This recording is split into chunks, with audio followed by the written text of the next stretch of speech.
Anong akala mo sa akin? Tanga? Matagal ko nang alam na may babae ka. Kaya habang maaga pa, maghiwalay na tayo. Magkanya-kanya na tayo. Okay, fine. Maghiwalay na tayo. Walang sino mang matinong lalaki ang kayang tiisin ang pagiging tigang mo sa kama. Wala kang kwentang asawa. Puro ka trabaho. Puro ka opisina. Wala kang oras sa asawa mo. Baka nakakalimutan mo. Ang kumpanya kong inaasahan natin sa lahat. Ang kumpanya ko ang bumubuhay sa pamilyang ito. At kung wala ang kumpanyang ito, saan tayo pupulutin, ha? Sa kakarampot na kinikita mo sa pagbibenta ng sasakyan? Babawasan pa sa expenses ng ina mong feeling milyonarya at sa bisyo mo? Sa tingin mo, kung wala ang kumpanya ko, saan tayo pupulutin? Diyan ka magaling. Ang kwentahan ako sa lahat ng gastos mo sa bahay. Porket empleyado lang ako at ikaw ay CEO. Yan ang isa sa mga hindi ko nagugustuhan sa'yo. Nakakainis ka, Melissa! At dyan din ako naiinis sa pagiging ipokrito mo. Sinusumbutan mo ko? Dahil wala akong oras sa'yo? Kung matino ka ba namang lalaki, hahantong mo tayo sa ganito? Hindi, Kent. Hindi mangyayari to. Kung hindi ka na ngangaliwa. Shut up! Wala kang ebidensya na may babae ako. Wag na wag mo akong sinisigawan, lintik ka. Ang kapal na mukha mo, singkapal ng tabla. Ididinay mo pa sa akin kahit marami na akong ebidensya laban sa pambababae mo? Magpasalamat ka at hindi ka pa nahuli yung babaeng yan dahil sa oras na mahuli ko yan, dila lang niyang walang latay. Tandaan mo yan! Ako ba talagang tatakutin mo? Hindi kita tinatakot, pero hindi ko na masisikmura ang makasama ka pa. Kaya maghiwalay na tayo, Kent.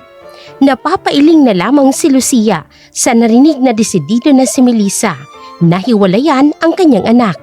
Napapakuyom naman ng kamao si Ruth na nilapitan ang kanyang ina. Baka kasi makita ito ni Melissa na nakikinig sa usapan nila ni Kent. Mas lalong lumaki pa ang gulo. Sa ngayon, kailangan nilang pakalmahin si Melissa. Ma, baka makita ka ni Melissa. Mas lalong lalaki ang gulo nila. Halika nga rito. Hindi pwedeng maghiwalay sina Melissa at Kent. Saan na lang tayo pupulutin? Kapag naghiwalay sila, ay tsak na mahihirapan tayo. Alam mo naman, kabi-kabilaan pa ang utang ko. Ay sino na lang magbabayad ng mga lending ko kung maghihiwalay sila? Ma, ako nang bahalang kumausap kay Melissa, okay? Alam ko makikinig siya sa akin. Matalik niya akong kaibigan. Huwag kang mag-alala. Hindi ko papayagang maghiwalay sina Kent at Melissa. Ay, ang swerte ko talaga sa iyo, anak. O sige, kausapin mo yan si Melissa, okay? Napaiktad naman si Lucia nang marinig ang talabog ng pinto ng kwarto ni na Kent at Melissa. Mula doon, lumabas si Melissa na bitbit ang maleta. Namumulang pisngi nito dahil sa galit kay Kent. Dire-diretso na itong palabas ng bahay. Natatarantang napasunod si Ruth sa matalik niyang kaibigan. Melissa, saan ka pupunta ha? Sandali lang, mag-usap na muna tayo. Bitiwan mo ako, Ruth. Hindi ko na kayang tiisin niyang kapatid mo. Matagal na ako nagtitimpi sa pambababae niya. Kahit tagal na, hindi ko na kaya pang lahat ng ito. Melissa, sandali lang. Pwede namang pag-usapan muna natin ang lahat ng ito. Huwag ka namang magpadalos-dalos sa desisyon mo. Hindi ito padalos-dalos na desisyon, Ruth. Matagal ko nang pinag-isipan ang lahat ng ito. Kilala mo ko. Hindi ako ang tipo ng taong magdedesisyon na lang basta. Kapag ako nagbitiw na desisyon, ay siguradong pinag-isipan ko na yun ng maigi. Hindi ako nagpakasal kay Kent para magtanga-tangahan sa lahat ng panloloko niya sa akin. Mel, mabuting taong kapatid ko. Nagkamali lang siya ng kumabit. Alam kong mahal na mahal ka ng kapatid ko. Kaya pag-usapan muna natin ang lahat ng ito. Buo ng desisyon ko na makipaghiwalay sa kapatid mo. Pero huwag kang mag-alala, hindi naman masisira ang pagkakaibigan natin dahil sa pangyayaring ito. Mananatili tayong magkaibigan. Malungkot na pinalis ni Melissa ang mga kamay ni Ruth na humahawak sa kanya. Mabilis ang mga hakbang na naglalakad siya palabas ng gate ng malaking bahay ni na Kent. Ang bahay na naging saksi ng lahat ng kanyang pagtitiis. 1 taon niyang tiniis ang panloloko at kataksilan ng kanyang asawa. Ngayon ay makakalaya na rin siya sa lahat ng problema niya sa lalaking ito. Hindi pwedeng maghiwalay sila ni Kent. Paano na lang kami ni Mama? Paano na lang ang mga bayarin ni Mama? At ako, paano na lang ang pangarap kong mag-travel around the world kung maghihiwalay sila ni Kent? Gago kasing lalaking to eh. Kung naging maingat sana siya, hindi siya mahuhuli ni Melissa. Ay, hindi pwedeng mapurnada ang mga plano ko. Mabilis ang mga hakbang na hinabol ni Ruth si Melissa. Mula sa kinaroroonan, kita ng dalawang mata ang malaking truck na rumaragasa na paparating. Hindi iyon napansin ni Melissa. Abala ito sa kakachat sa telepono at kakaiyak. Hilam sa luha ang kanyang mga mata. No, hindi pwede may masamang mangyari kay Melissa. Hindi pwede! Mabilis ang mga pangyayari. Mabilis ang hakbang na tinakbo ni Ruth ang kinaroroonan ni Melissa. Itinulak niya ang kaibigan ng malakas papunta sa gilid ng kalsada. Sa huli ay si Ruth ang nahagip ng sasakyan. Bumagsak ang katawang lupa niya sa sementadong kalsada. Duguan at nahihirapang magsalita at nakangiti. I save you, Mel. Huwag mong pabayaan sina Mama at Kent. Huwag mo silang iiwan. Tulungan mo sila, Melissa. Mahal na mahal ka ni Kent. Nagkamali lang siya. Mangako ka sa akin. Bigyan mo pa ng isang pagkakataon si Kent. Mangako ka, hindi kayo maghihiwalay para sa akin. Kasunod noon ay ang nakabibinging sigaw ni Lucia nang makitang duguan si Ruth na nakahandusay sa kalsada. Nadala pa si Ruth sa ospital pero kaagad din itong binawian ng buhay. Si Melissa, isang mabuting housewife ni Kent sa loob ng 6 na taon. Matagal na sana niyang dapat na hiniwalayan ang asawang si Kent noong unang taon pa lamang ng pagiging mag-asawa nila. Pero hindi nangyari. Natali siya sa isang kasalanang kung tutuusin ay hindi naman niya sinasadya.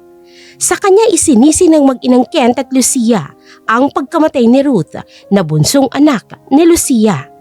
Namatay kasi si Ruth matapos siyang iligtas nito mula sa rumaragasang sasakyan. Pero sa kabila ng lahat, umaasa si Melissa na may tsansa pa na maging maayos ang lahat sa kanila ni Kent.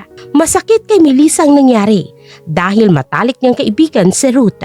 Pero ang kamatayan ni Ruth ay siyang nagiging dahilan kung bakit siya tuluyang naitali ng pamilya Blancaflor. Hindi na siya nakakaalis pa sa lugar na yun dahil sa emotional blackmailing nila sa kanya. Pero ano ang mangyayari kapag isang araw ay malalaman niya na lamang na ang lahat ng kanyang nalalaman ay pawang kasinungalingan lamang? Mga kaibigan, isa na namang panibagong kwento ang hatid sa inyo ng Sir Huck Story. Isang kwento na tiyak kong kagigiliwan at kapupulutan ng aral. Pero bago natin simulan ng kwentuhan, huwag kalimutang mag-subscribe, mag-like at mag-comment bilang suporta sa ating channel. Simulan na natin ang kwento ng buhay ni Melissa. Alam ko namang hindi mo sinasadya ang lahat, Melissa. Pero sana naman maintindihan mo ang anak kong si Ruth. Napakasakit sa akin mawala ng anak. Kung hindi naging matigas ang ulo mo noon at hindi mo hiniwalayan si Kent, hindi sana masasagasaan si Ruth ng sasakyan. Enough. Ano ba kasing kailangan mo, Ma? Alam kong may kailangan ka. Bakit hindi mo nalang sabihin sa akin kung anong kailangan mo? Kailangan ko ng pera. Konti lang naman. Gagamitin ko lang sanang pandagdag na kapital sa negosyo ko. Kung buhay lang sana si Ruth at narito siya sa tabi ko, hindi na ako hihingi sa'yo. Alam mo namang walang oras si Kent sa akin. Busy siya lagi sa mga sasakyan niya. Mas mahalaga pa sa kanya ang sasakyan niya kaysa sa akin. Kung hindi lang sana pumanaw si Ruth ang maaga, hindi mangyayari to. Ipapatransfer ko na lang sa bank account mo pagdating ko sa office. Tigilan mo nga ako sa mga tingin na yan, Melissa. Baka nakakalimutan mo. Kasalanan mo kung bakit nawala sa akin ang anak ko. So, you have to pay for what you did. Ma, kaibigan ko rin si Ruth. Nasaktan din po ako sa pagkawala niya. It's been 5 years na tinutulungan ko si Ken sa negosyo niya. Hindi ko siya hiniwalayan. Inalagaan kong pamilyang ito. Hanggang kailan ko ba titiisin ang kasalanang hindi ko naman sinasadya? Sinadya mo man o hindi, kailangan mong panagutan ng pagkawala ni Ruth. Hindi mo pwedeng iwanan ang pamilyang to. Kailangan mo kong suportahan at hindi mo pwedeng hiwalayan ang anak kong si Kent. Naiintindihan mo ba? Tinitiis ko na nga lang lahat eh. Kahit na hindi ko na masikmura yung anak mo dahil kasalanan ko kung bakit namatay si Ruth. Kaya pwede ba? Enough with this nonsense! Nonsense lang ba sa'yo ang buhay ni Ruth? Anong klaseng kaibigan ka, Melissa? Anong klaseng tao ka? I'm sorry, Ma. Kung pinakinggan mo lang sana si Kent noon, kung nakinig ka lang sana sa paliwanag niya, hindi ka hahabulin ni Ruth palabas ng bahay. Hindi sana siya mabubunggo ng sasakyan kung hindi lang matigas yung bungo mo. Kahit naman anong paliwanag ko sa iyo hindi ka makikinig. So let's stop arguing bago pa tayo sumabog sa galit, Ma. I have to go. May meeting pa ako. Ipapatransfer ko na lang sa sekretary ko ang pera sa bank account mo. Mabuti naman kung ganon. Kailangan ko na rin ipatune up ang kotse ko. Si Reden nang bahala dyan sa kotse mo. It will be done tomorrow. That's it. Kung hindi ka lang sana nagre-reklamo, edi wala tayong poproblemahin dito. Hayaan mo na yung asawa mo. Alam mong mahal ka nun. Minsan lang talaga may kalokohan yan. I see. Malalim na napabuntong hininga na lamang si Melissa na nagpaalam sa kanyang biyanan para pumunta ng kanyang opisina.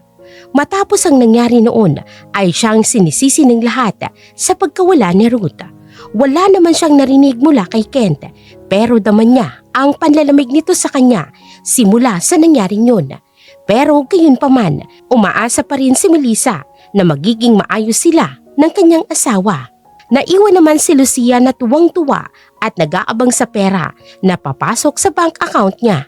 Kapag na-receive niya ng pera, kaagad nalilipad sila ni Kent sa Bali para mag-enjoy sa buhay. Napakasaya niyang nagagawa niyang paikutin sa mga kamay niya si Melissa. Ang swerte mo nga naman talaga, babe. Baka kapag bakasyon na tayo, kapag nabigyan ka na ng pera ni Melissa. I've told you, hawak ko sa ligang babaeng yun. Dahil sa pagkamatay ng anak kong si Ruth, hindi niya kami pwedeng iwanan ni Kent. Sa kanya ko isinisisi ang pagkamatay ng anak ko. O ay syempre guilty siya, kaya hindi niya ako pwedeng pabayaan. Isang iyak ko lang, dahil wala na akong pera, tudugo agad yan si Melissa. Bilib talaga ako sa'yo. Tsaka, mabuti naman at kahit ganon, kung pakitunguhan ni Ken si Melissa, ay hindi pa rin niya hiniwalayan ang anak mo. Ay, hiwala yan. Believe me, hindi magagawa ni Melissa yan. Mahal na mahal niya ang anak ko. Hindi niya kaya mabuhay nang walang Kent sa buhay niya, Carlos. Well, maswerte kayo mag-ina. Bukod sa napakabait ni Melissa, napakamaunawain rin niya sa'yo. Siyempre, sa gandang lalaki ba naman ang anak ko? Sinong mayamang babaeng hindi maakit sa kanya? Isang pitik lang ni Kent, bibigay agad yung Melissa na yan. So, paano ba to? Maghahanda na ba ako ng mga gamit natin? Sure, darling. Ihanda mo na mga gamit natin.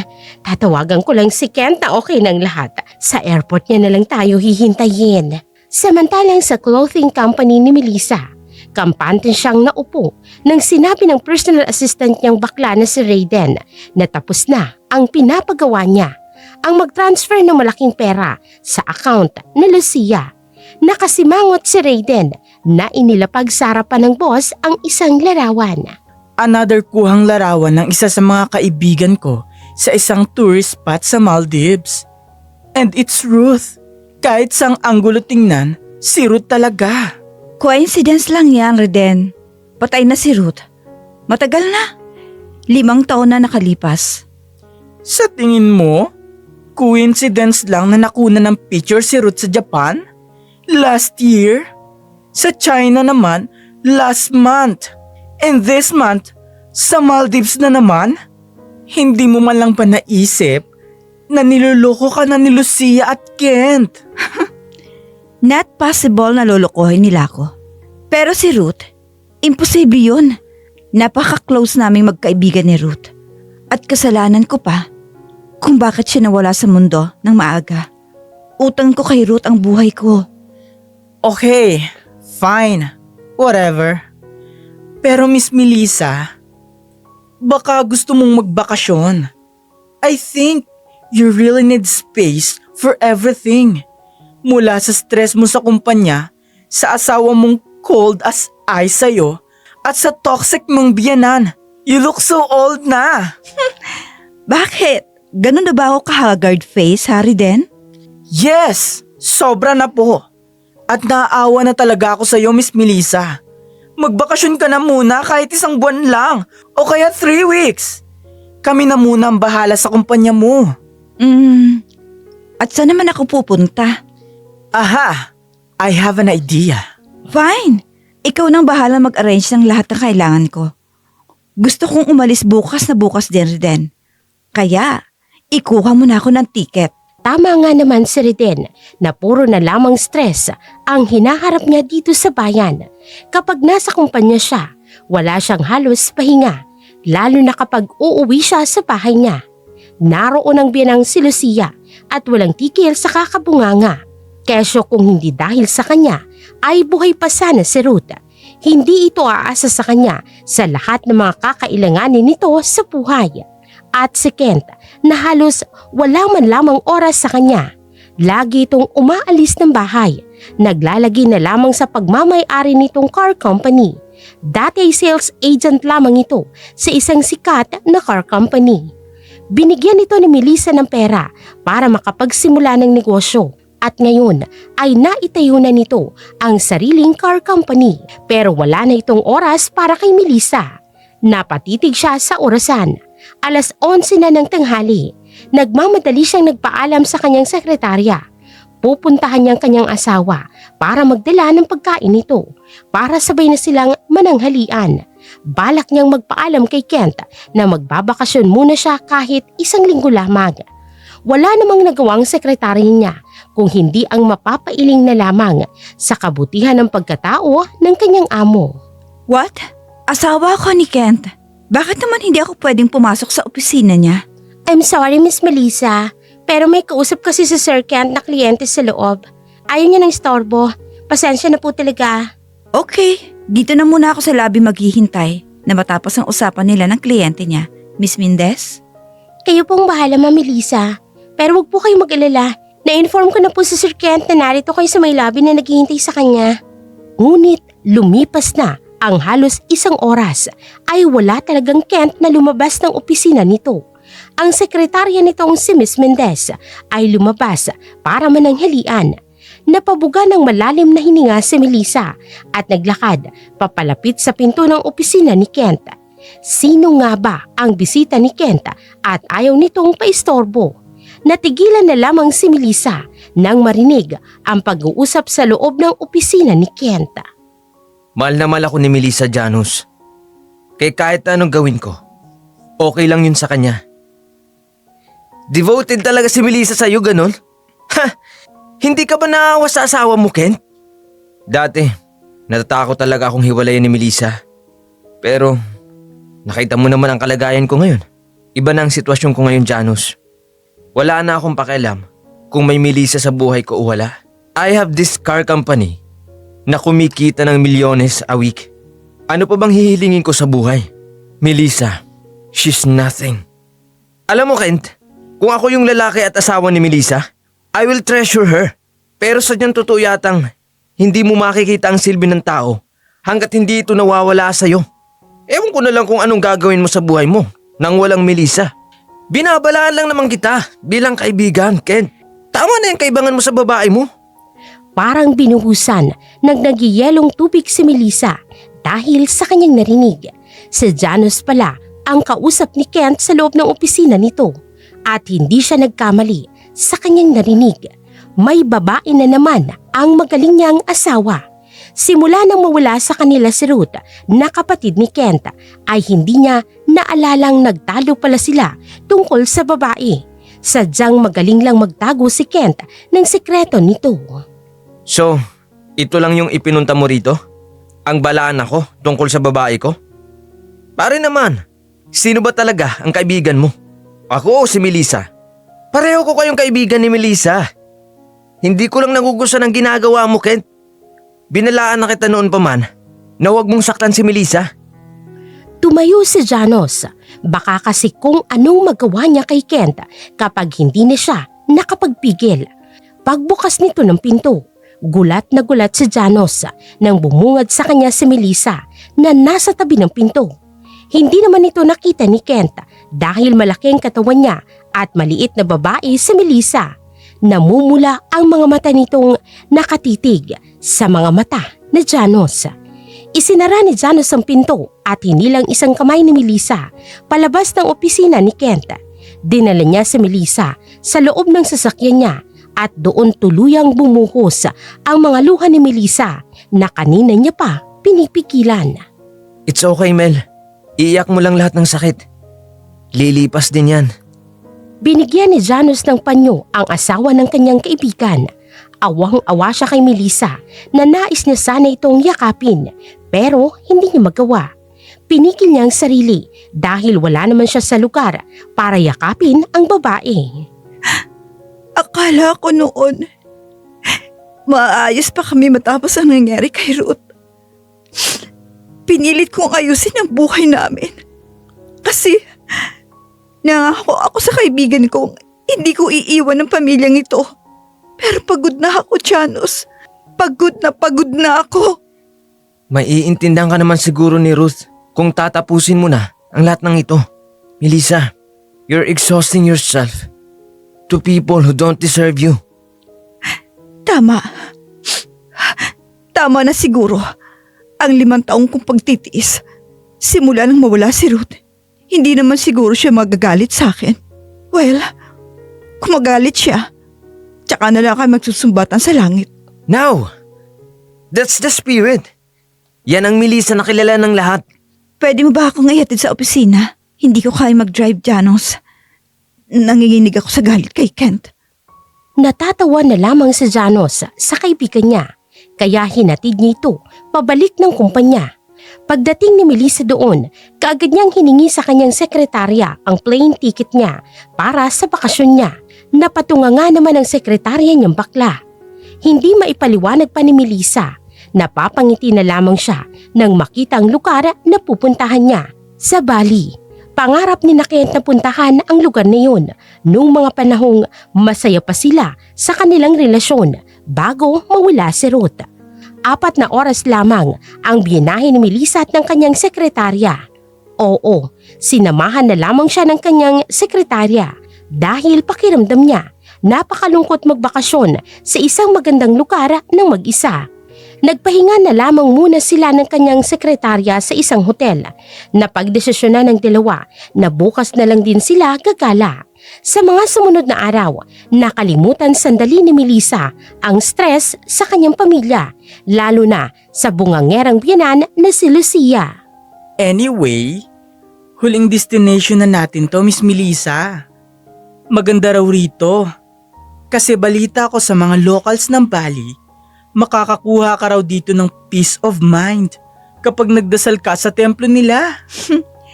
Chismosa ka talaga. Saan ba yan? Gora na tayo. Sulitin natin ang araw natin. Hay!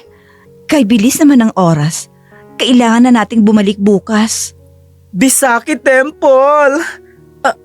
Wait, Miss Melissa, nakikita mo bang nakikita ko? Tila itinulos sa kinatatayuan si Melissa nang makita ang kaibigang si Ruth na matagal nang patay.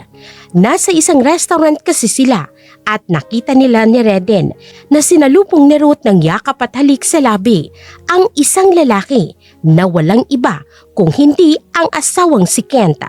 Nakasunod naman ang biyanang si Lucia at ang bagong lalaki nitong si Carlos. Gosh! Nababaliw na ba sila? Di ba magkapatid ang dalawang yun? Baka tamaan ng kidlat yan dito sa Bali. No, hindi sila magkapatid dahil ampun ni Mama Lucia si Ruth. Reden, Ang kapal ng...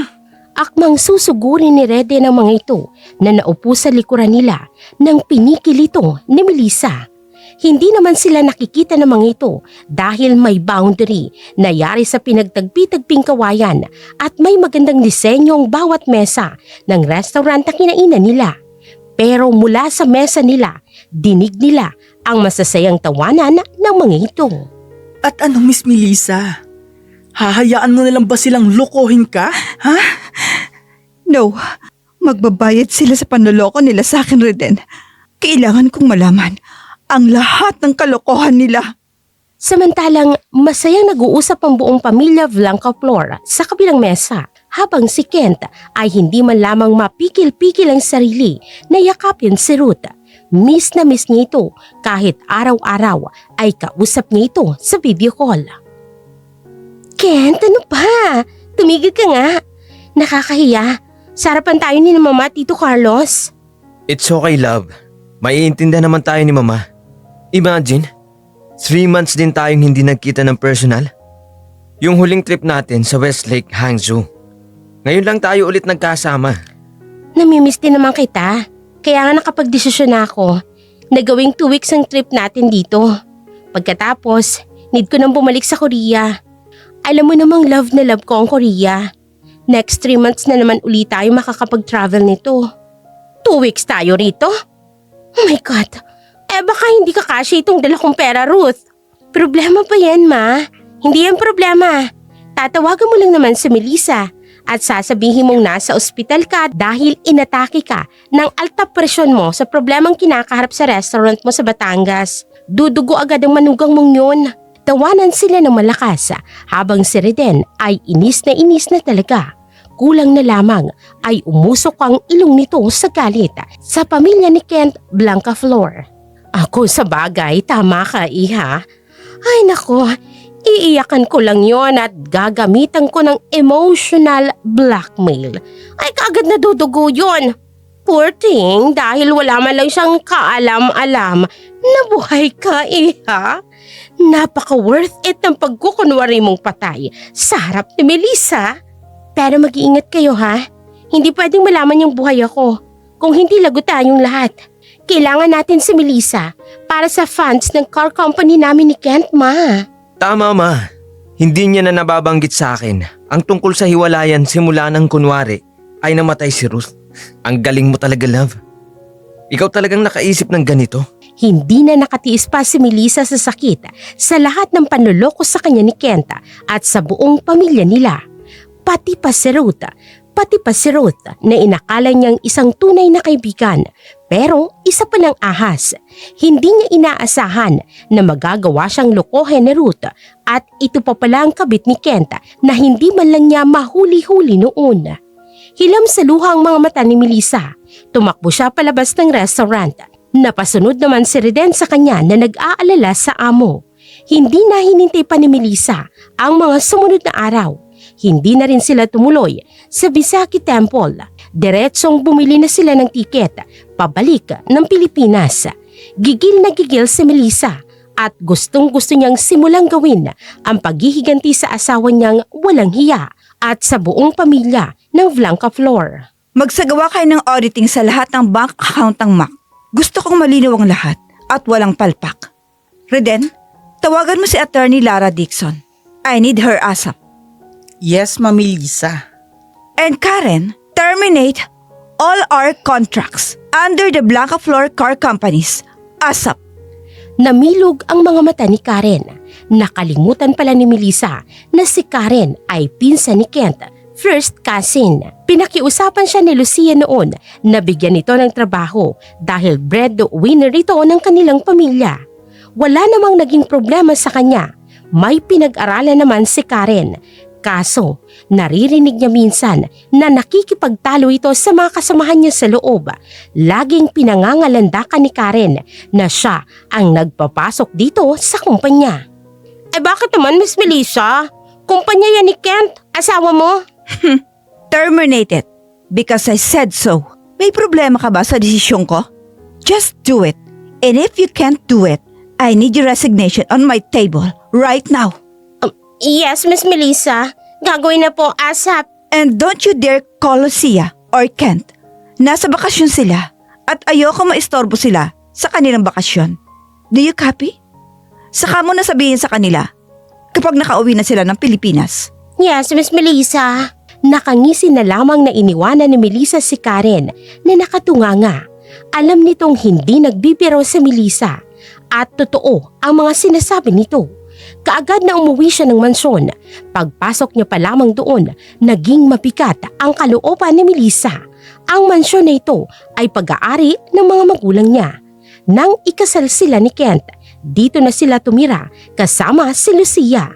Hindi nakatiis ang mga magulang niyang pakisamahan ang mga ito, kaya lumipat sila sa ancestral house nila sa Baguio. Hindi na umuwi ang mga ito simula noong nagtalo sila minsan. Nagalit ang mga magulang niya matapos niyang ibigay kay Kent ang car company na pinaghirapan niyang itayo noong nasa college pa lamang siya. Nag-focus na lamang siya sa negosyo ng mga magulang niya, ang Mac Auto Part, na may iba't ibang branches na ngayon sa buong bansa dahil sa magaling na pamamalakad ni Melissa. Linisin niyo ang kwarto ni Lucia. Ilabas niyo lahat ng gamit nila sa kwartong yan. Dahil pag-aari yan ng mga parents ko. Ilagay niyo sa mga boxes lahat ng gamit nila. Lahat-lahat, pati na rin gamit ni Kent. Iligpit niyo lahat sa mga boxes. Ay, bakit naman po, ma'am? I'm disinfecting this house. Kaya lahat ng virus sa loob ng bahay na to ay ilalabas ko. Lilipat na sila sa bagong bahay nila. Ma'am, kay isasama ko po ba yung mga gamit mo? Of course not. Gamit lang nila ang ilalabas niyo sa bahay na to. Sila lang ang lilipat. Hindi ako sasama. Naiintindihan niyo? Ay, talaga, ma'am? Ay, yes naman! Oh, ang saya-saya mo yata, Ay, Hilda. naku, ma'am. Sino ba namang hindi magiging masaya? Kaya aalis na pala sila. Hindi mo lang alam. Grabe kung makautos sa amin si Lucia at Carlos na yan. Ilang beses na kaya ako nasampal nung biyanan mo kapag nagkakamali ako. Ba, hindi lang ako, ma'am, kung hindi pati yung ibang katulong dito. Mas mabuti pa noong wala pa yung mga yan. Kay malayo kami sa ginagawa namin, ma'am. Napakabuti ng magulang mong si Ma'am Teresa at si Sir Leandro sa amin. Patawad, Hilda. Hindi ko alam ang tungkol sa bagay na yan. Huwag kayong mag-alala. Simula ngayon, wala nang magkahari-harian sa mansyon. Dahil palalayasan ko silang lahat dito. Para umuwi na sina mama at papa.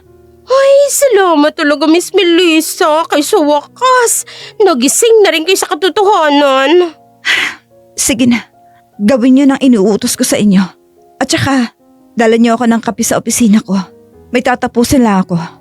Pagkapasok ni Melissa sa loob ng opisina ng mansyon, bumagsak ang balikat niya at tuluyan nang napaiyak. Sa loob kasi ng iilang taon ay umasa siya sa wala. Umasa siyang magkakaayos pa sila ni Kent, pero hindi na pala. Hindi na siya nasasaktan dahil mahal pa niya ang lalaki. Pero napapaiyak siya ngayon dahil sa sinayang niyang 5 taon ng kanyang buhay. Tama pala talaga ang desisyon niya na hiwalayan si Kent noon. Hindi lang ito natuloy noon dahil sa panloloko sa kanya ng pamilya Blancaflor. Napapabugan na lamang siya ng hininga na tinawagan ang kaklase niyang isang investigador. Papaimbestigahan niya ang pagkamatay noon ni Ruth, kung papaano siya nito naloko, napatay na ito. Kitang-kita kasi ng kanyang 2 mga mata noon na inilibing nila ang katawan ni Ruth. Kaya hanggang ngayon ay tila lutang pa rin si Melissa sa natuklasang katotohanan. Sa mga sumunod na araw ay nakahanda na ang lahat ng plano niya. Alam niya, sa darating na 7 araw nila sa Bali ay uuwi ang mag-anak na Blancaflor sa bayan nila. Wala ng pera ang mga ito. Naka-freeze na rin ang lahat ng account na Lucia na konektado sa kanya. Ganoon na rin si Kent. At ngayon, balak niyang pabagsakin ang kumpanyang ibinigay niya kay Kent. Napapangiti na lamang si Melissa nang nagring ang kanyang telepono at nakita ang pangalan ni Lucia. Ang biyanan niya ang tumawag sa kanya. Nagtataka siguro ito kung bakit hindi nito magamit ang lahat ng kanyang bank cards. Hindi yun sinagot ni Melissa. Tingnan natin kung saan aabot ang kalokohan niyo. Akala niyo siguro, maitatago niyo sa akin ang lahat ng kataksilang ito. Pwes, nagkakamali kayo. Ibabalik ko kayo sa pinanggalingan niyong basura. Lalo ka na, Ruth. Tingnan natin kung di ka uuwi ng Pilipinas, kung wala nang susuporta sa'yo sa ibang bansa. Kinabukasan, masayang-masaya si Melissa sa balitang nagkagulo sa car company ni Kent matapos i-terminate ni Melissa ang ugnayan ng kanyang auto parts. Hindi na siya magpapakatanga sa pagbibigay ng mga murang auto parts sa car company ni Kent. ibabagsak niya ang kumpanya nito sa pagkakataong ito para turuan nito ng leksyon. First day of the week, pauwi na ang pamilya Blancaflor. Tuwang-tuwa si Melissa sa balitang nanggagalaiti ang mga ito matapos hindi patuloyin ng mga katulong sa mansyon. Sinabihan nito ng mga katulong na iniuwi na ng isang carrier van ang mga gamit nila sa dating bahay na tinitirhan nila sa bayan. Hindi na yata mawawala ang ngiti sa labi mo, Miss Melissa. Nakakatuwang ikaw itong pinagtaksila ng asawa na masaya. Alangan naman na umiyak ako dito, Riden. Dahil kumabit ang asawa ko at ang nakatago niyang kabit ay ang best friend ko na ampo ng ina ng asawa ko. Hindi ko nasasaktan ang sarili ko dahil sa kanila. Sila ang masasaktan sa akin sa gagawin ko sa kanila. Perfect! In that case, mas mabuti sigurong malaman mo kung sinong kaibigan ko ang nagbigay sa akin ng larawang yon na matagal ko nang pinapakita sa'yo. Nakakainis ka dahil hindi ka naman naniniwala sa akin. Sino nga ba yun, Reden? Huwag kang magalit, madam ha. Actually, plano namin ng kaibigan ko na dalhin ka sa Bali para makita mo talaga sa dalawang mga mata mo ang kataksilan ng asawa mo. Ayaw mo kasing maniwala sa mga larawan ni Ruth eh. Pero, siya talaga ang nagsabi sa akin na sa Bali nagbabakasyon ng pamilya ni Kent. Kaya kita dinala ron. Kung ganun, matagal mo nang alam ang tungkol sa kalokohan ni Kent at ng pamilya niya? No! Ngayon lang talaga. Promise. Pero, yung tungkol kay Ruth, matagal na. Yung kaibigan ko rin ang nagbigay sa akin ng information na doon kakain sa restaurant na yon si Ruth. Pero, wala talaga akong ideya na naroon ang pamilya ng asawa mo at ang walang hiya mong asawa. Sino ang kaibigan mong yan? Kaibigan mo rin siya, madam. Si Janus. Si Janus ang nagsabi sa akin na buhay si Ruth. Natigilan si Melissa sa narinig na katotohanang mula kay Riden na si Janus ang nagsabi sa kanya na buhay si Ruth. Mukhang hindi na pala kailangang magpaimbestiga. Sa tingin ni Melissa, alam ni Janus kung ano ang nangyari noon. Kaagad na nagtungo si Melissa sa pinagtatrabahuang ospital ni Janus. Si Janus ay isang doktor at isa ito sa mga kaibigan nila ni Kent na malapit sa kanila. Alam kong kakausapin mo talaga ako kapag malalaman mong ako ang informant ni Redin. Now tell me. Tell me about it. Anong alam mo sa kasinungalingan nila, Janus? Patawarin mo ako, Melissa. Nagawa ka nilang lokohin dahil sa tulong mo sa kanila. No, I see. So tell me. Sabihin mo sa akin ang tungkol sa lahat-lahat kung paano nila ako niloko, Janus. Naalala mo naman siguro kung paano kong minahal si Ruth, di ba? Pinaasa niya ako matapos kong i-fake ang pagkamatay niya na magsasama kami sa ibang bansa. Alam kong nagkamali ako, Melissa. Pero huli na ang lahat. Nangyari na. Tapos ng lahat. Anyway, sinabi mo sa akin ang lahat. Ibig sabihin, may ebidensya kang naitago sa kalokohan nila. Tama? At nag-confess ka sa kasalanan mo. Dahil nakahanda kang makipagtulungan sa akin sa gagawin ko, di ba? Tell me kung anong pwedeng maitulong ko sa'yo para sa gagawin mo sa mga taong nanloko sa'yo. Tutulong ako para pagbayaran ko ang kasalanan kong nagawa sa'yo, Melissa. Para ka namang hinahatulan dyan sa pananalita mo, Janus. Actually, wala ka namang kasalanan kung tutusin. Pare-pareho lang naman tayong naloko nila. Nagpaloko sa akala nating pag-ibig. Ako nagpakatanga na umasa na maaayos pa namin ang butas ng relasyon namin ni Kent. Habang ikaw naman ay umasa sa promise ni Ruth. That's so awful.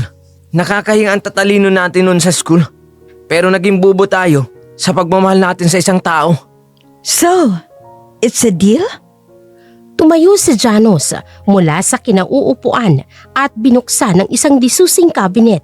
Doon ay inilabas niya ang tunay na medical records ni Ruth sa ospital, pati na rin ang flight records nito noong araw na lumabas ito ng bansa, noong araw mismo na ibinurol nila ang peking katawan ni Ruth. Ginawa lamang ni Janus ang imposible para maging kamukha ni Ruth ang patay sa katawan na yun. Ginawa niya ng bangkay na inilibing nila ng isang prosthetic mask na kamukha ni Ruth. Kaya naman naloko ang lahat, lalo na si Melissa. Nakahanda ng lahat ng plano ni Melissa at Janos para sa pamilya ni Kent. Sisirain ni Melissa ang lahat sa buhay nila hanggang sa wala nang matira sa kanila, lalo na si Ruth. Sisirain niya ang pangarap ni Ruth na mag-travel around the world. Itatali niya si Ruth sa kahirapan ng pamilya Blancaflor para hindi na ito makagala kahit sa ibang bayan man lamang. Isang matamis na ngiti ang gumuhit sa labi ng dalaga nang tumawag sa kanya si Hilda. Nagwawala na raw si Lucia sa labas ng mansyon, pati na rin si Kent, dahil ayaw itong papasukin ng mga guard na sumusunod lang din sa instruction niya. Pagdating niya sa bahay ay patakbo si Lucia na sumalubong sa kanya. Hinarangan ng mga ito ng sasakyan bago pa man mapagbuksan ng mga guard ang gate ng mansyon. What do you want? Ano what do you want? Ayaw kaming papasukin ng mga guards. Kanina pa kami rito sa labas. Tinatawagan ka namin pero hindi ka sumasagot. Nasa loob ang kotse ni Kent, kaya hindi namin ito magagamit para puntahan ka sa kumpanya. Oh, wala na lahat ng gamit niyo sa loob.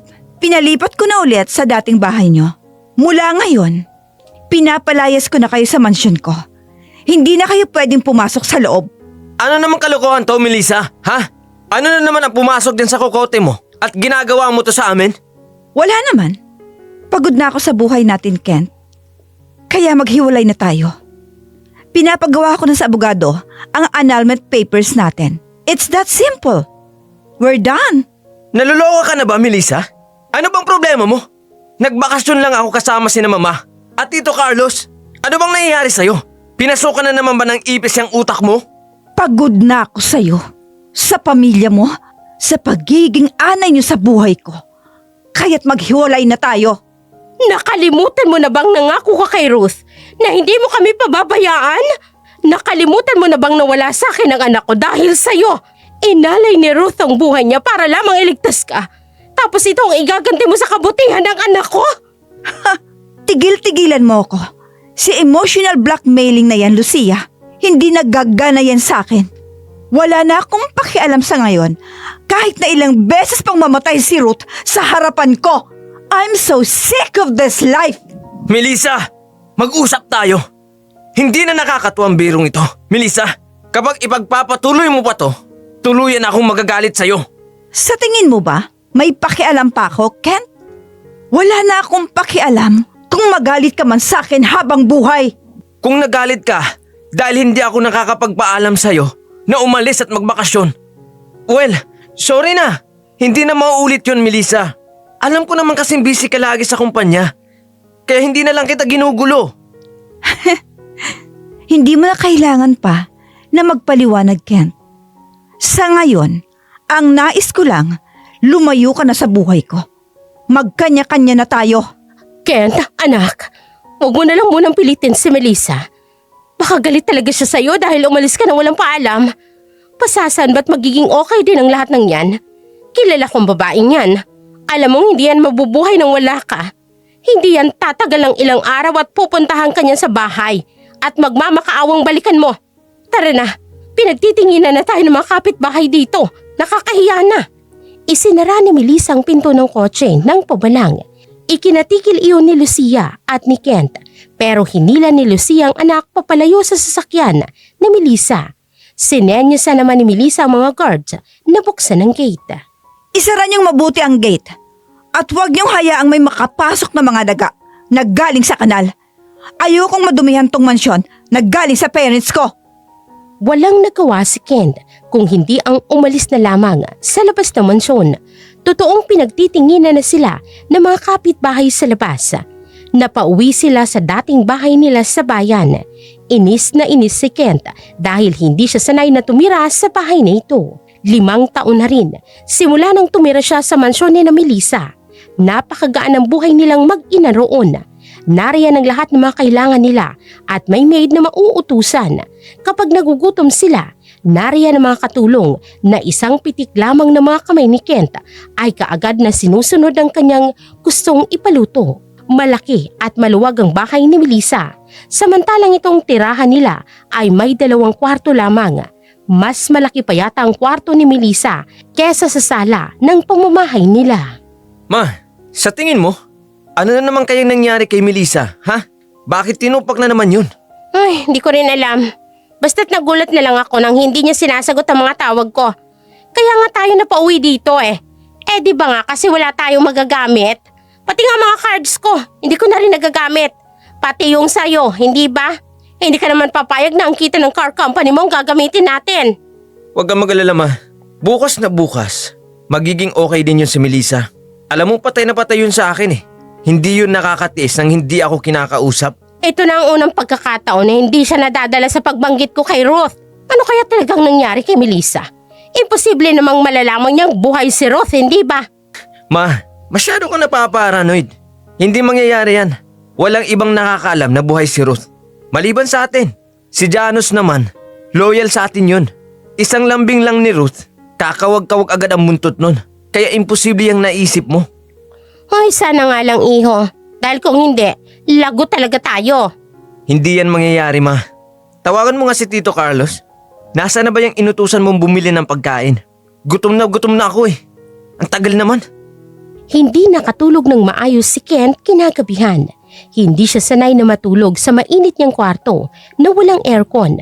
Tanging malaking stand fan lamang ang naroon at napakaingay. Pabaling-baling sa higaan si Kent. Kaya kinabukasan ay nakarating siya sa opisina ng napakalaki ng kanyang eye bags.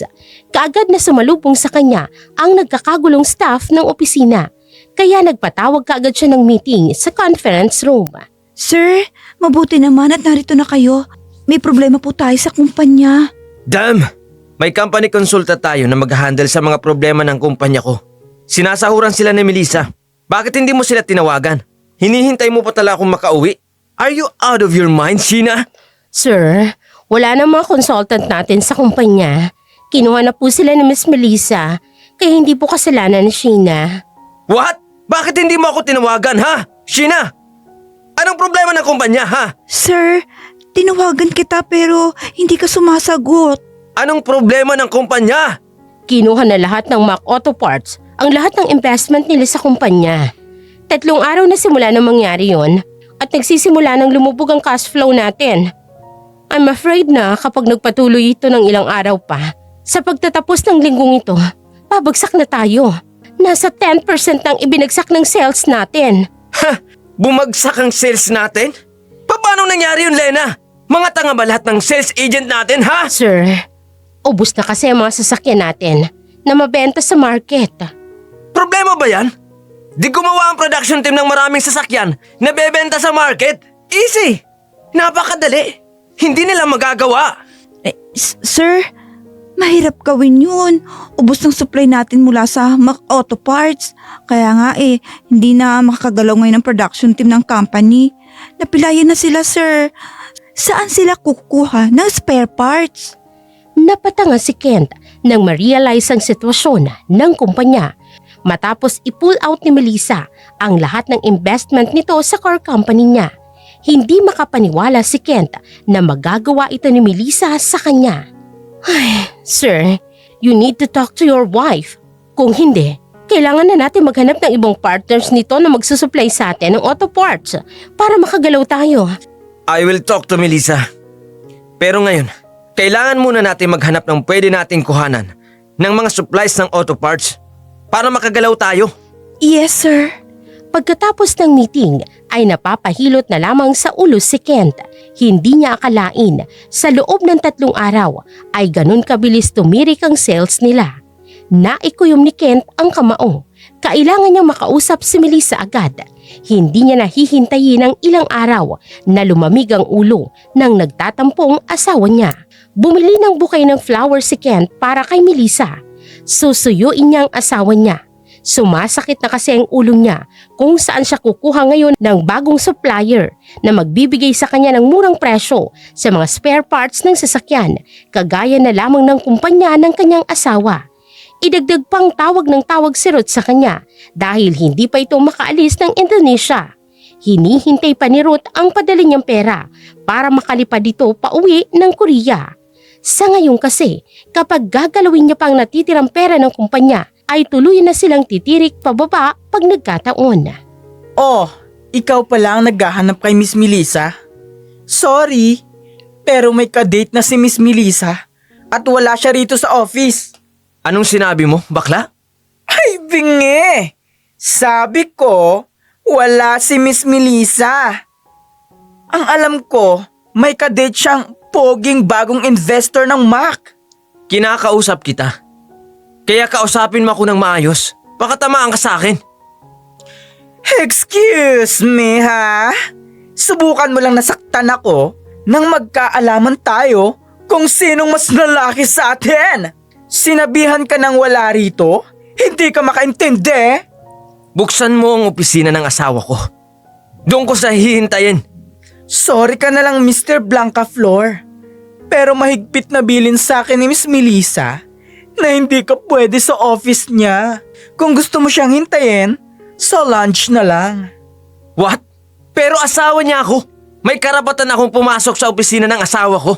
I'm just following orders, Mr. Blancaflor. Kaya kung ayaw mong ipakaladkad kita sa mga gwardya palabas ng building na ito, doon ka sa lunch. Doon mo hintayin ang asawa mo. Stop being eyesore here. May mga trabaho kami rito. Diyos mio! Bahala kang manigas dyan. Hindi pa uuwi si Miss Melissa dahil nasa Costa Rica yon. Bahala kang abutan ng dilim, kakahintay. Gigil na gigil si Kent pero wala siyang nagawa kung hindi sundin ang sinabi ni Riden. Hindi ito nagbibiro sa sinabing ipapakaladkad siya sa gwardya palabas kapag nagpumilit siyang pumasok sa opisina ni Melissa. Samantala, napapaluhan na lamang si Melissa nang makarating na siya sa malaking ancestral house nila sa bayan ng Costa Rica. Ilang taon na rin siyang hindi nakapunta rito simula nang sawayin niya ang mga magulang. Ngayon niya lang napagtanto na tama ang mga ito sa mga sinabi nila tungkol sa asawa at sa pamilya nito. Kay tagal niya ring nagpakatanga na mas piniling magtampo ang mga magulang niyang wala namang ibang ginawang masama sa kanya kung hindi ang paalalahanan siya. Dati pa kasing ayaw ng mga magulang niya kay Kent. Simula pa man noong kasintahan niya pa ito sa college. Hindi niya maintindihan ng mga magulang noon. Ang akala niya ay sadyang matapobre lamang ang mga magulang niya para ayawan si Kent. Pero sa ngayon ay naging malinaw na kay Melissa ang lahat. Mula sa lawn ng ancestral house nila, nakikita niya ang mga magulang na nakaupo sa lawn at tinatanawang papalubog na araw. Ma'am, Dad, Melissa, darling, ikaw ba yan? Dad, I was wrong. Daddy, Mommy, I'm so sorry. I was really wrong. Oh God, Leandro, si Melissa nga, ang anak natin. Mahigpit na niyakap siya ng mga magulang.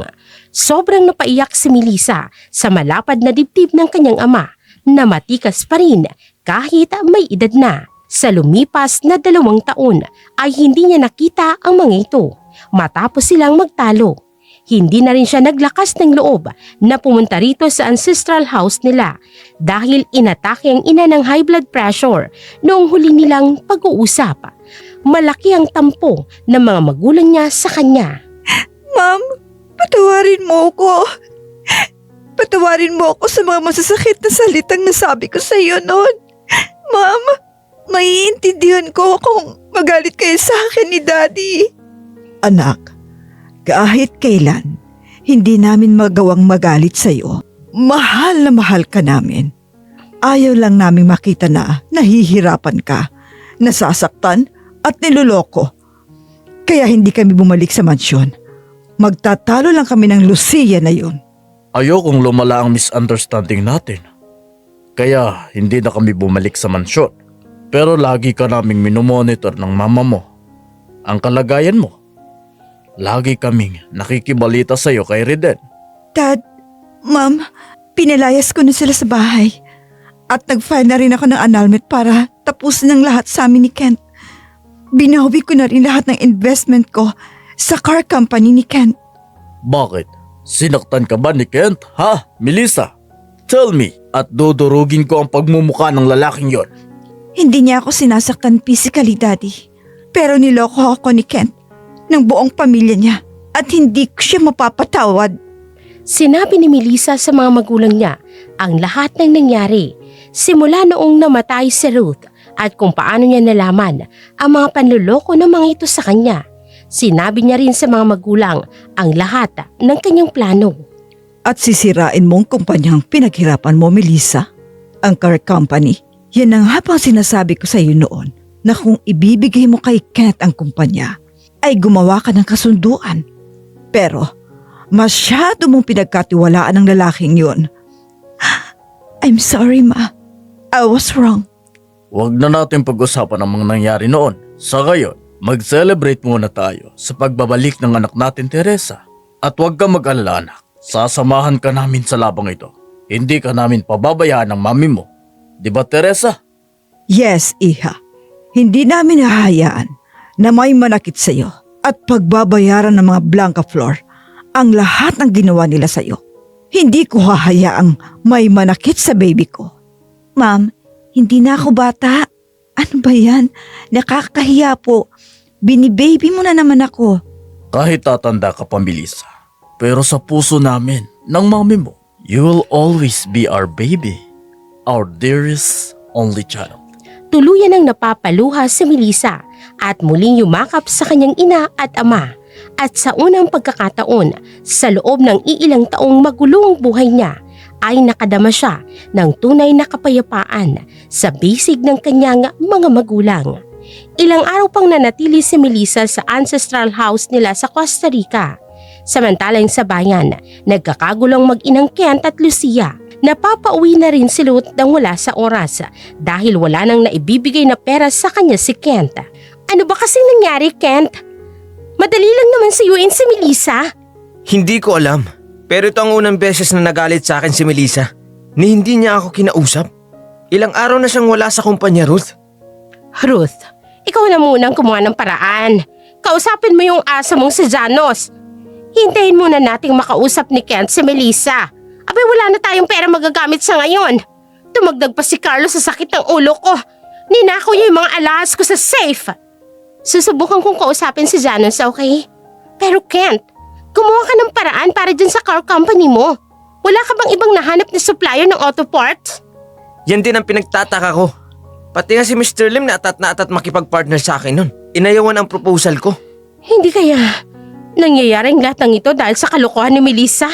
Kaibigan niya si Mr. Lim, anak. Kaya posibleng kinausap ito ni Melissa para ayawan ang partnership natin. Pero wala namang alam si Melissa tungkol sa sekreto natin, di ba? Imposibleng malaman ni Melissa ang tungkol sa mga bagay na yun. Nagalit yung malamang kasi binabaliwala mo na naman, Kent. Ang sabi ko kasi sa'yo, keep your relationship. Oo na. Kasalanan ko ng lahat ng to. Hindi ko lang kasi talaga masikmura ang babaeng yun. Alam niyo namang ilang taong ko nang tiniis na makasama yun. Tiniis ko. Para sa car company na to. At sa luho niyong dalawa. Okay, fine. Huwag na tayo magsisiyan pa. We need to go, Kent. Kakausapin natin si Janos para matulungan ka sa car company mo. And ma, please lang. Pwede bang tigilan mo muna yung katangahan mo sa Carlos na yon? Niloloko ka lang nun. Tayo ang manloloko rito. Kaya nga natin niloloko at pinaglalaroan sina Janos at Melissa, diba? Tapos magpapaloko ka rin. Nakakainis. Sa mga sumunod na araw, kaagad na nagtungo sina Ruth at Kent sa bahay ni Janos. Wala kasi ito sa ospital, kaya dumiretso na roon ang dalawa. Ngunit natigilan si Kent nang makita sa garahe ni Janos ang sasakyan ng asawa niyang si Melissa. Naningkit ang mga mata ni Kent at nagguyom ng kamao. Niayaw nga siyang kausapin ni Melissa at iniiwasan siya. Pero makikita niya itong narito sa bahay ng matalik niyang kaibigan. Sa unang pagkakataon, nakadama ng kakaiba si Kent. Naninikip ang kanyang dibdib dahil sa inis. Nagmamadaling tinanggal ang kanyang seatbelt. You stay here, Ruth. Nariyan sa loob ang asawa ko. Hindi na hinintay pa ni Kent na makasagot si Ruth kung hindi pa balyang isinara niya ang pinto ng kotse nito. Si Ruth naman, mabilis na ibinaba ang upuan para hindi siya makikita ni Melissa kung sakaling lalabas man ito ng bahay ni Janos. Pagdating ni Kent sa loob, mas lalo pa siyang nainis sa eksenang bumungad sa kanya. Nag-uusap ang dalawa at hawak ni Janos ang kamay ng kanyang asawa. Bitawan mo ang asawa ko, Janos! Asawa mo? Wala naman kaming ginawang masama ng asawa mo. Nag-uusap lang kami. I said, bitiwan mo yung kamay ni Melissa! Ano bang problema mo? Napasula ako sa mainit na tubig mula sa canister at nilagyan ni Janos ng cream ang kamay ko. Palibhasa kasi, sanay kang lukuhin ako. Kaya akala mo sa lahat ng tao, tulad mo. Hindi nakaimik si Kent sa sinabi ni Melissa. Inis na inis talaga siyang nakitang hawak ni Janos ang kamay ni Melissa. Nais niya itong bigusan sa mukha. Hindi niya maipaliwanag ang nararamdamang inis. Ito ang unang pagkakataong nakadama siya ng ganito para sa kanyang asawa. It's done.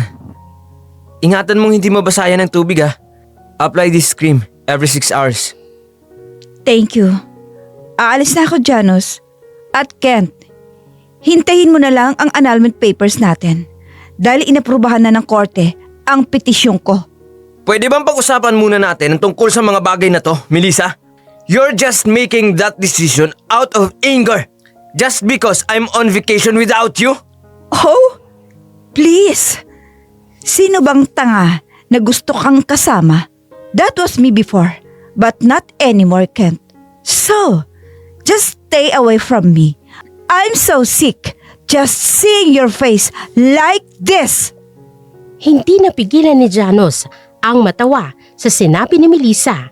Hindi niya akalaing biglang maging ganito na lamang si Melissa sa isang iglap para kay Kent. Habang si Kent naman, naiwang tila pinagsakluban ng langit sa harapan ni Janos. Halos bumao ng mga kuko niya sa palad sa inis kay Melissa. Hindi niya papayagang masira sila ng tuluyan ni Melissa. Kaya nang makarecover sa kahihiyan sa sinabi ng asawa, kaagad na sinundan niya si Melissa sa garahe. Naabutan niya pa ito bago makasakay sa kotse. Melissa, stop! Kung galit na galit ka sa akin dahil hindi ako nagpaalam, pwes pa nga ako. Magbabago na ako. Hindi na yun mauulit pa, Melissa. Hindi ko kayang wala ka sa buhay ko. Nagpapatawa ka ba, Kent? Tama na. Hindi mo na ako maloloko pa. At hindi ganyan kaliit ang utak ko para magalit dahil lang sa bakasyon ng pamilya mo sa Bali. Kent, I was there. I've seen every truth your family hides from me. Alam na alam ko na ang buong katotohanan na buhay si Ruth. Na niloloko niyo ko. Hindi nakapagsalita si Kent sa sinabi ni Melissa para itong nakalunok ng tinik sa lalamunan. At kahit pustahan pa tayo, nasa loob ng sasakyan mo si Ruth. At alam ko rin na ang tinatago mong kabit ay si Ruth. Hindi mo akalaing mahuhuli ko kayo sa kalokohan niyo, no? Ano bang pinagsasabi mo, Melissa? Namilog ang mga mata ni Kent nang mabilis na nilapitan ni Melissa ang kotse ni Kent at binasag nito ang salamin sa pamamagitan ng kinuha nitong ratchet tools mula sa nakabukas na toolbox sa garahe. Napasigaw si Ruth sa loob. Takot na takot ito nang magsitalsika ng mga bubog ng salamin sa loob ng kotse. Hindi napigilan ni Janos na matawa sa ekspresyon ng mukha ni Kent. See? I was right all along. Tapos, ididinay mo pang lahat, Kent? Kaya ako umuwi dito sa atin para tapusin ang ugnayan ko sa'yo. Melissa, I didn't mean to do it. Hindi mo sinasadya. Ruth, itinuring kitang tunay na kaibigan. Pero, sinira mong buhay ko. Sa loob ng 5 taon na tiniis ko lahat ng masasakit na sinabi ni Lucia dahil sa bigat ng konsensya ko sa pagkamatay mo. Pero kalokohan lang palang lahat. Tingin niyo sa akin laruan? Living ATM na pineperahan? Patawarin mo ako, Melissa. Nagawa ko lang naman yun dahil sa pangarap kong mag-travel around the world. At mayaman ka, kaya ako yung nagawa. Nabulagan lang naman ako sa pera, Melissa. Mabilis na nilapitan ni Janos si Melissa dahil nag-aalala siya sa kaibigan niyang napahagulhol ng iyak. Pinagkatiwalaan kita ng sobra, Ruth. Ang sakit-sakit na dinadala ko sa dibdib sa mga taong lumipas kapag nagkaroon kami ng sagutan ng ina mo at ni Kent. Sinusumbat nilang lahat. Sinusumbat nilang kasalanan ko ang pagkamatay mo. Kasalanan ko. Yun pala. Ginawa niyo lang lahat ito dahil sa pera. Mga mukha kayong pera. Melissa, tama na. They are not worth your tears. So, ikaw yung nag-traitor sa akin, Janos. Lumayo ka kay Melissa. Ikaw ang nagsabi kay Melissa sa lahat ng sekreto namin. Ikaw ang dahilan kung bakit kami nagkagulo. Bakit mo ito nagawa sa akin, Janos? Kaibigan kita! Kaibigan? Anong klase kang kaibigan, Kent? Ginamit niyo rin naman ako Sinamantala niyo ang feelings ko kay Ruth. At ako namang si tanga na pumayag sa lahat ng kalokohan niyo para lang makuha ang pag-ibig ni Ruth. Pero sa huli, malalaman ko na lang na may relasyon pala kayo. Pinagsisihan ko ang lahat ng nagawa ko kay Melissa. You heard it, Melissa? Kasabwat namin si Janos. Hindi mabuting lalaking kaibigan natin yan. Kaya lumayo ka dyan. Huwag mong hayaang hawak-hawakan ka lang na lalaking yan. Ken, tumigil ka na nga. Hindi itong oras para magselos kay Janos. Humingi ka ng tawad kay Melissa. Suyuin mo si Melissa. At least, matagal yan ang pinagsisihan ng kasalanan niya. At itinuwid niya ang maling nagawa niya. This will be the last time na maghaharap tayo, Kent. Hindi ako magdidimanda sa lahat ng kalokohang ginawa niyo sa akin. Pero pagbabayaran niyo lahat ng yun, kukunin ko lahat ang ibinigay ko sa inyo. Tama na yan. Umalis na kayong dalawa. Bago pa ako tumawag ng mga security guards para kalad ka rin kayo. Umalis na kayo. Pagkatapos noon, kusa nang lumabas sina Ruth at Kent. Nagpupumiglas pa si Ruth, ngunit hinila na ito ni Kent palabas ng bahay ni Janos. Wala nang nagawa pa si Kent. Bago maluging car company ay ibinenta niya yun.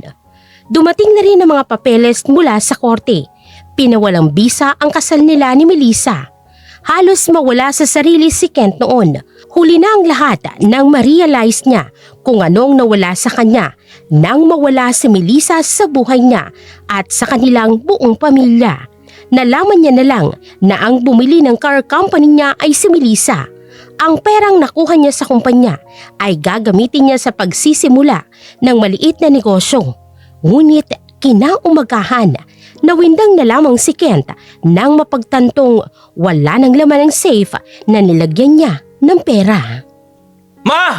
Sinong kumuha ng pera ko dito sa safe Hindi ko alam, anak. Maghapon ako sa piggery ni Ginoong Velasco sa pag-aalaga ng mga baboy niya.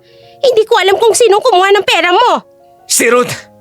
Nasaan si Ruth, ha, Ma? Bumukas ang pinto at lumabas roon si Ruth na bitbit ang mga shopping bags. Nawindang si Lucia at Kent. Kumpirmadong si Ruth ang kumuha ng pera ni Kent sa safe. Anong ginawa mo sa pera ko, Ruth? Bumili ako ng mga damit na magagamit ko sa Korea. Hindi ko na matiis ang kahirapan natin dito. Kaya alis na ako ng bansa. Pupunta akong Korea at doon ako magsisimula ulit. Nababaliw ka na ba, Ruth? Alam mong kailangan ko ang perang yan ngayon para makapagsimula ako ng negosyo ko. Tapos ginastos mo lang pang shopping? Tigil-tigilan mo nga ako ha. Hindi kasi Melissa na magaling sa negosyo. Ano bang alam mo sa negosyo? Kung hindi dahil kay Melissa, hindi lalago ang car company mo. Kaya tigilan mo na yan, Kent. Nasa akin ang lahat ng pera at gagamitin ko yun pag alis ko. Ruth, ako ang nagpalaki sa'yo. Inampong kita mula sa bahay ampunan.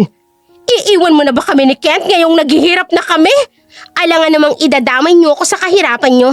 Nanatili lang ako noon sa tabi niyo kasi may pera kayo na mula sa nahuhutot ni Kent kay Melissa. Ngayong wala na si Melissa, wala na rin kayong pera. Wala akong balak na igapos ang sarili ko sa kahirapan niyo.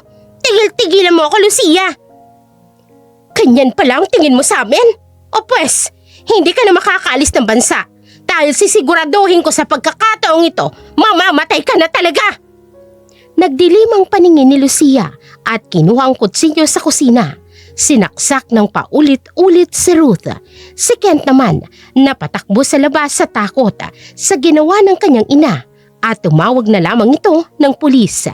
Hindi na nakarating pa si Ruth sa ospital at binawian na ito ng buhay habang nasa ambulansya pa lamang.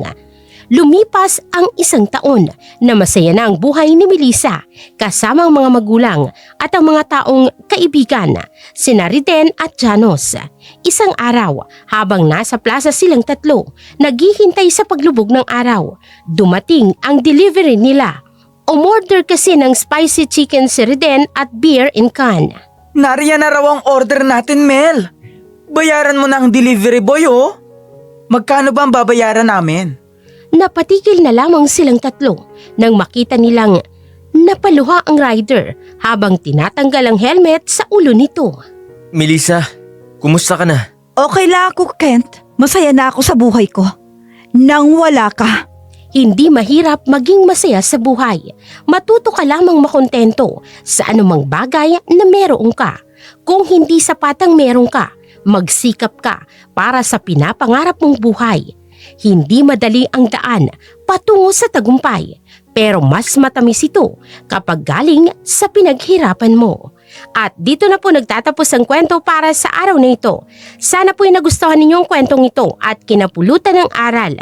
Muli, maraming salamat sa patuloy ninyong suporta sa ating channel. Magandang araw!